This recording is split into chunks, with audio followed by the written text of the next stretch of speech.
Halo Sobat Pengayoman, kembali lagi bersama saya di Kerandakan, Karanganyar dalam sepekan episode 23.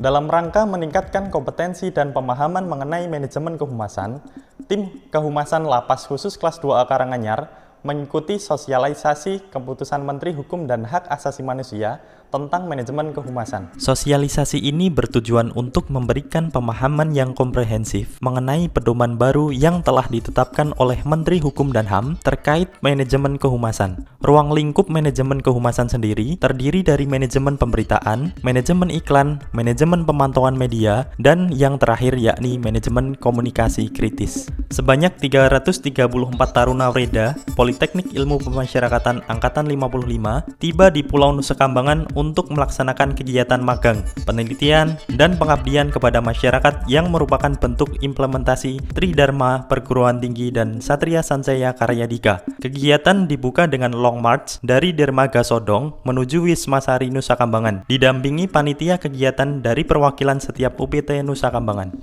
Tim dari Badan Riset dan Inovasi Nasional Indonesia atau BRIN mengunjungi Lapas Khusus Kelas 2A Karanganyar Nusa Kambangan.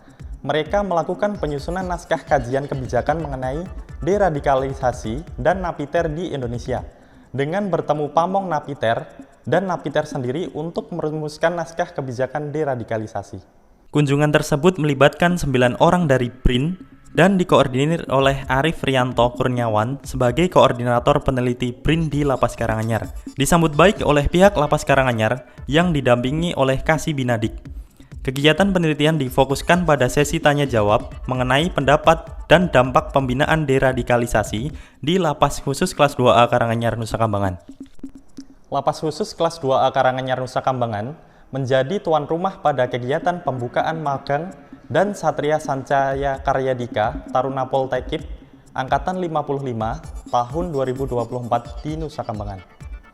Bertempat di lapangan Lembaga Pemasyarakatan Khusus Kelas 2A Karanganyar Nusa Kambangan, sebanyak 334 taruna Poltekip Angkatan 55 mengikuti upacara pembukaan magang dan Satria Sancaya Karya Dika. Pada kesempatan kali ini, upacara pembukaan magang dipimpin langsung oleh Kepala BPSDM Hukum dan HAM, Insinyur Razilu.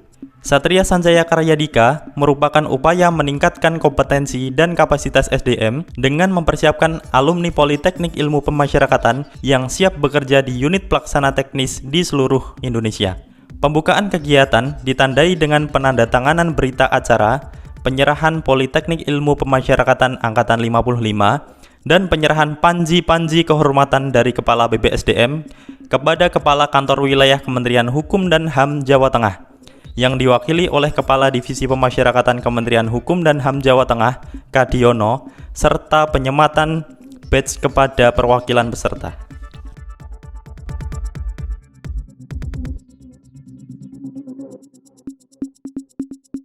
Di tengah kesibukan agenda resmi pembukaan program magang dan Satria Sancaya Karya Dika untuk taruna Politeknik Ilmu Pemasyarakatan Angkatan 55, Kepala Badan Pengembangan Sumber Daya Manusia melakukan kunjungan ke beberapa lapas di Pulau Nusa Kambangan. Kunjungan ini merupakan bagian dari agenda beliau untuk melihat secara langsung kondisi dan operasional lapas, serta memastikan pelaksanaan program magang berjalan dengan baik. Direktur Pengamanan dan Intelijen Direktorat Jenderal Pemasyarakatan memberikan pengarahan penting kepada seluruh Kepala Unit Pelaksana Teknis dan Kepala Kesatuan Pengamanan Lembaga Pemasyarakatan se-Nusa Kambangan dalam sebuah pertemuan yang dilaksanakan di ruang pertemuan Lapas Geladakan Nusa Kambangan. Bapak Teguh Yuswardi menekankan pentingnya berpegang teguh pada 13.1, yaitu 3 kunci pemasyarakatan maju dan back to basic. Aspek 3 kunci pemasyarakatan maju, yakni dengan melakukan deteksi dini, berperan aktif dalam pemberantasan peredaran narkoba, serta senantiasa membangun sinergi dengan aparat penegak hukum lainnya. Menutup minggu ini, Lapas Khusus Kelas 2A Karanganyar Nusa Kambangan kembali berhasil menurunkan 60 warga binaan pemasyarakatan ke Lapas Maksimum Security setelah mendapat surat persetujuan dari Kantor Wilayah Kementerian Hukum dan Hak Asasi Manusia Jawa Tengah. Proses pemindahan ini dilakukan dalam 2 tahap.